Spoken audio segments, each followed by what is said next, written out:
तो मैं सबसे पहले तो पूरे संगठन को और कार्यकर्ताओं को समाजवादी पार्टी के धन्यवाद देना चाहूँगी और बधाई देना चाहूँगी। मैडम कितना चैलेंजिंग चुनाव था ये जिस तरीके से? चैलेंजिंग तो पूरे उत्तर प्रदेश में जो चुनाव हुए हैं सभी विधानसभा सीटों का चैलेंजिंग चुनाव इसीलिए था कि कहीं ना कहीं भारतीय जनता पार्टी प्रशासन का 100% प्रयोग करके चुनाव लड़ रही थी।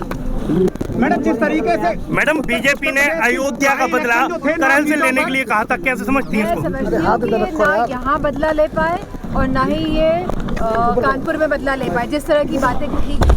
और मैं समझती हूँ जिस तरह का रवैया रहा है शासन और प्रशासन का, इधर रखो ना भाई। छूट दी गई भाजपा वालों को घूमने के लिए मतदान वाले दिन, जिस तरह से पोल डंपिंग हुई, जिस तरह से पूरा प्रशासन और शासन का जो रवैया रहा, ये अपने आप में एक प्रश्न चिन्ह उठाने वाला है। मैडम कुंदर की लगातार नारे दिए जा रहे थे, कटोगे तो बटोगे, क्या माना जाए इस चुनाव में नारे का इफेक्ट पड़ा है क्या? अब ये बात तो समाप्त हो गई है। अब जो बात है वो अब वापस हमारे युवाओं के रोजगार पे, नौकरी पे, हमारे किसानों के खेत की जो बोरी जो नहीं मिल रही है, जिस तरह का भ्रष्टाचार है।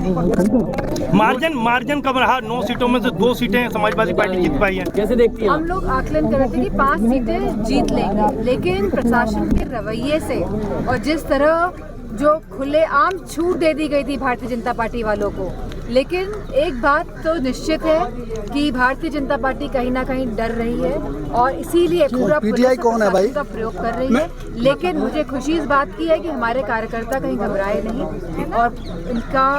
सामना मजबूती के साथ। मैडम करहल का चुनाव हुआ उसमें बहुत कम मार्जिन रहा जीत को लेकर, इसीलिए कम रहा कि प्रशासन की सख्ती की वजह से और जिस तरह लोगों ने हमारे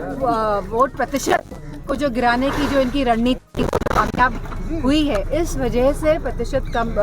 वोट कम मैडम करहल में मतदान को लेकर एक दलित युवती की हत्या का मामला आया था, कैसा लगातार बीजेपी ने सभा पे आरोप लगाया था? बीजेपी वाले खाली अफवाहें फैलाने में माहिर हैं और जो जमीनी स्थितियां हैं उनमें परिवर्तन ला नहीं सकते ये लोग। उनकी सीट जिस तरीके से आगे सुरक्षित थी सीट मैडम, और वहाँ भाजपा ने अपना ये बहुत ही अनफॉर्चुनेट है कि जिस तरह ये डेमोक्रेसी है, जो लोग है, जिस तरह से लोकतंत्र में शासन प्रशासन और बल का प्रयोग करके इन लोगों ने